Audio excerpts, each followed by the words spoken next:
ശിവാനിയെ ഈശ്വരമംഗലത്തേക്ക് ഞാൻ കൊണ്ടുവരില്ലെന്ന് ഞാൻ സത്യം ചെയ്ത ഗൗതം ഇതുവരെ നടത്തിയ പ്രയത്നങ്ങൾ മുഴുവൻ വെറുതെ ആവുമല്ലോ. എന്താ നോക്കി നിൽക്കുന്നത്? നീ വേഗം സത്യം ചെയ്യ്. സോമനസാല നീ സത്യം ചെയ്തു തരില്ലെന്ന് എനിക്കറിയാം. കയ്യ ദീപത്തിന്റെ മുകളിലേക്ക് നീട്ടിവെക്ക്.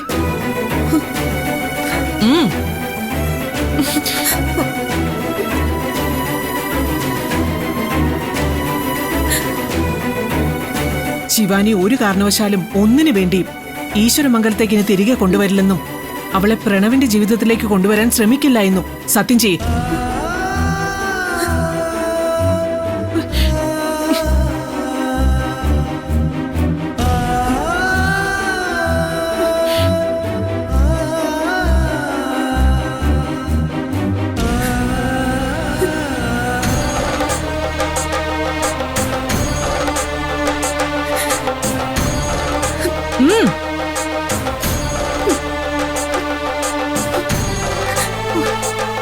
എന്താ മോളെ നീ കാണിക്കുന്നേ? മതി, എഴുന്നേക്ക് മോളെ.